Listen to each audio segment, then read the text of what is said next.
ഓം ശ്രീനാരായണ പരമഗുരവേ നമഃ. ആത്മോപദേശ ശതകം, മന്ത്രം 16.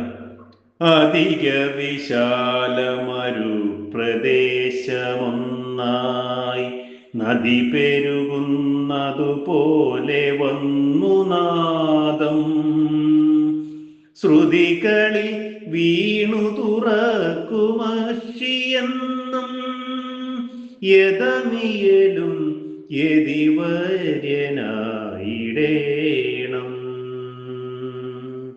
ഓം ശ്രീനാരായണ പരമഗുരവേ നമഃ.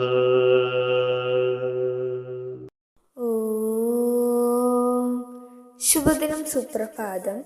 ആത്മോപദേശ ശതകം, മന്ത്രം 16. നീണ്ടു പരന്നു കിടക്കുന്ന മരുഭൂമി പ്രദേശം ഒന്നാകെ നദി പെരുകി വെള്ളപ്പൊക്കമുണ്ടായി പരന്നൊഴുകുന്നത് പോലെയാണ് ജ്ഞാനത്തിന്റെ നാദം വന്ന് കാതുകളിൽ വീണ് ജ്ഞാനക്കണ്ണ് തുറക്കാനിടയാകുന്നത്. ഇതിനിടയാകുന്നതിന് യമനം ശീലമായിട്ടുള്ള യതിവര്യനായി തീരണം. ആത്മാനുഭവത്തെ കാവ്യാത്മകമായാണ് ഗുരുദേവൻ ഇവിടെ അവതരിപ്പിക്കുന്നത്.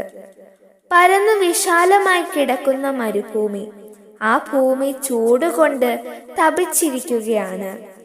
പെട്ടെന്ന് ആ മരുഭൂമി മുഴുവൻ നിറഞ്ഞു കവിഞ്ഞൊഴുകുന്ന ജലപ്രവാഹം ഉറവ പൊട്ടി വരികയാണെങ്കിൽ ആ അനുഭവം നമ്മുടെ സങ്കല്പത്തെ പോലും അതിശയിപ്പിക്കുന്നതാണ്. മരുഭൂമിയുടെ തപ്ത ഹൃദയത്തിൽ നദിയുടെ നനവ് പടർന്ന് സുഖശീതളിമ പകരുന്ന അനുഭൂതി. അതുപോലെയാണ് അന്തരാത്മാവിൽ നാദം ഉതിർന്നു വന്ന് ഉൾക്കാതുകളിൽ വീണ് ജ്ഞാനചക്ഷുസിനെ തുറന്നു തരുന്നത്. അവാചി സുന്ദരമായ അനുഭൂതിയാണ് ഗുരു ഈ ശ്ലോകത്തിലൂടെ പകർന്നു തരുന്നത്.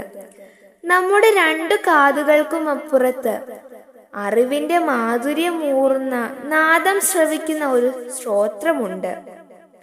ആ ശ്രോത്രം ഉണരണമെങ്കിൽ ശ്രദ്ധ വേണം. ഇവിടെ പറയുന്ന കണ്ണ് ജ്ഞാനചക്ഷുസാണ്.